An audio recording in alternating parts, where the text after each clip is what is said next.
Okay, in today's weekend feature, we have a special treat. Today I have Dr. Peter Gentry.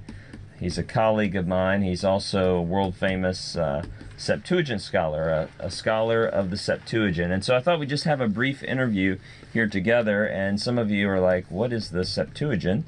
Some of you maybe have a copy of the Septuagint. So I'm just going to ask Dr. Gentry here to begin with. First off, thanks for chatting a few minutes, Peter. Sure.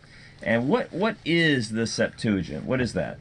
The Septuagint is essentially the Greek translation of the Old Testament. So the Old Testament was originally written in Hebrew and Aramaic, and it was translated from Hebrew and Aramaic into Greek beginning in the 3rd century BC. In the 3rd century BC, only the Pentateuch, the first 5 books, the Torah, was translated into Greek, and then in the century following, probably the rest of the books were translated, probably all of them translated by 130 BC on the evidence of the Greek preface to the book of Ben Sira. Okay, that's very helpful. Now, some people may have seen before in a work or something, they'll see the Septuagint abbreviated as the LXX. Well, why is that? Well, there's a legend. There's a legend about 72 translators coming down from the high priest from the temple from Jerusalem to Alexandria.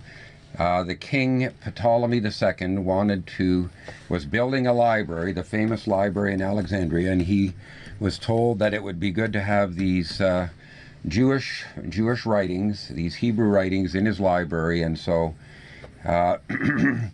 this is recorded in a document called Aristeas, and it says that the copies they had in Egypt weren't very accurate, and so they sent for the best manuscripts and the best scholars to come down to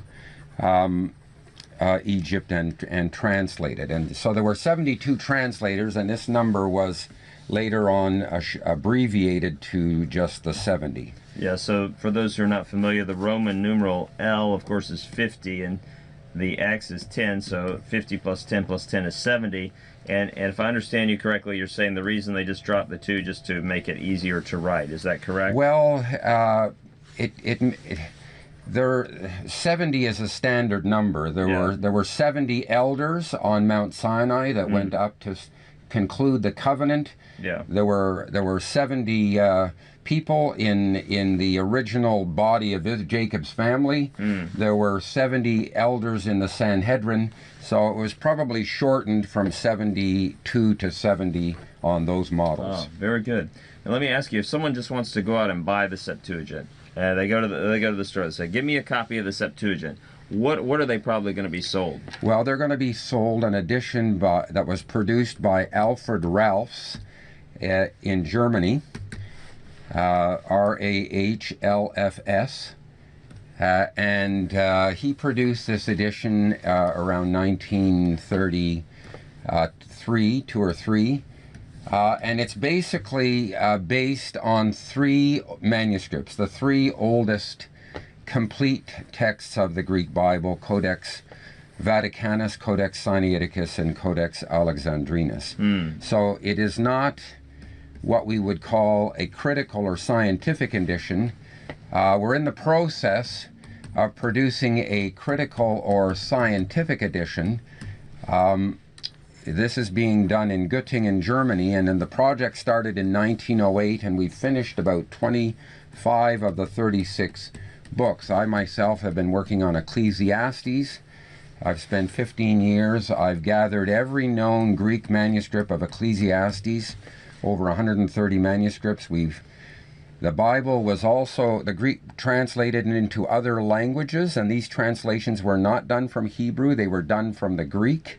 So the Ethiopic and the Armenian and the Old Georgian and the Old Latin, the Old Church Slavonic, the Christian Palestinian Aramaic, these translations were not made directly from the Hebrew, but they were made from the Septuagint and are a witness to an early Greek manuscript that is now lost. We We collect the information from these versions, and we also collect every last quotation in the Greek and Latin church fathers in the first 700 years, and assemble all of that data and analyze it and use the principles of textual criticism to discover the earliest form of the text that we can get back to. And you said that critical edition, the Göttingen edition, is about probably maybe around 2/3 to 3/4 completed. Is that correct? Yes, it's about 2/3 completed, and it doesn't mean that these editions will be radically different from the text of Ralph's, but they will be based on a completely scientific foundation.